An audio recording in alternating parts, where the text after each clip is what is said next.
જય માતાજી મિત્રો, આજે આપણે બનાવીશું ઠંડી માટે ગરમા ગરમ એવું લીલી તુવેરના ટોઠાનું શાક। આમ તો સૂકી તુવેરના ટોઠા બનાવાય છે, પણ માર્કેટમાં લીલી તુવેર ઘણી મળે છે, એટલે આજે હું તમારી સાથે લીલી તુવેરના ટોઠાની રેસીપી શેર કરીશ। ચાલો તો શાક બનાવવાનું શરૂ કરીએ।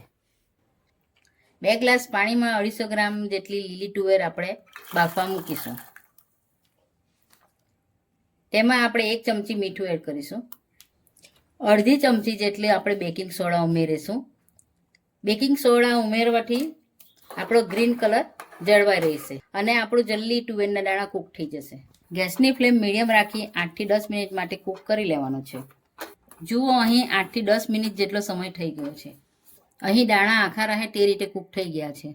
તુવેરના દાણા બોઇલ થઈ ગયા છે। હવે આપણે પાણી નિતારી લઈશું। હવે એક કઢાઈમાં આપણે 2 પરી જેટલું તેલ રેડીશું।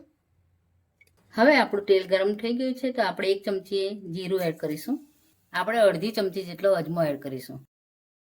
આપણે અડધી ચમચી જેટલું હિંગ એડ કરીશું। અહીં મેં 2 લાલ મરચાં લીધા છે અને 2 તેજપત્તા લીધા છે, તે આપણે અંદર એડ કરીશું। 2 નાના નાના કાંદા કટ કરેલા છે, તે આપણે ઉમેરીશું। તેને આપણે બરાબર સાતળી લઈશું।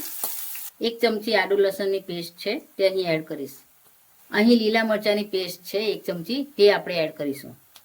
હવે આપણે બરાબર મિક્સ કરી લઈશું। 1 વાટકી કાપેલી લીલી લસણ આપણે એડ કરીશું। આપણે તેને બરાબર મિક્સ કરી લઈશું।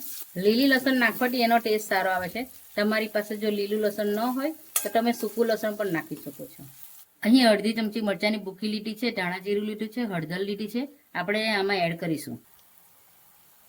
હવે આપણે બરાબર મિક્સ કરી લઈશું। હવે આપણો મસાલો સારી રીતે મિક્સ થઈ ગયો છે। 2 વાટકી જેટલી ટામેટાની ગ્રેવી લીધી છે, તે આપણે એડ કરીશું। હવે આપણે બરાબર મિક્સ કરી લઈશું। થોડી વાર માટે આપણે એને કૂક થવા દઈએ। આપણું તેલ ઉપર ના આવે ત્યાં સુધી આપણે કૂક થવા દઈશું। 1 વાટકી કાપેલા લીલા કાંદા ઉમેરીશું। સ્વાદ અનુસાર આપણે મીઠું નાખીશું। હવે બરાબર મિક્સ કરી લઈએ। આપણે જે તુવેરના દાણા બોઇલ કરેલા છે, તે આપણે એમાં ઉમેરીશું। તુવેરના દાણાને આપણે બરાબર મિક્સ કરી લઈશું। હવે આપણે 1 ગ્લાસ જેટલું પાણી ઉમેરીશું। એને પણ આપણે બરાબર મિક્સ કરી લઈશું। થોડી વાર આપણે ફૂલ ગેસ પર જ આપણે એને ઉકળવા દઈશું।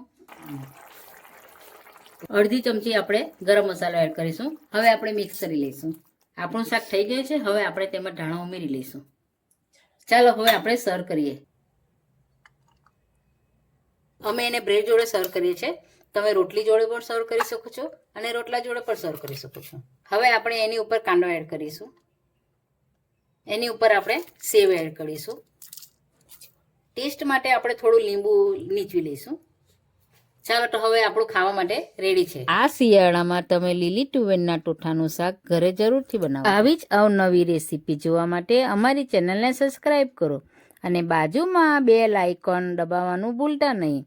લીલી તુવેરની કચોરીની રેસીપી જે મેં હમણાં જ મૂકી છે, જે બધાને ખૂબ જ પસંદ આવ્યો છે, જે હું તમને જોવા માટે ડિસ્ક્રિપ્શન બોક્સમાં લિંક મૂકી છે।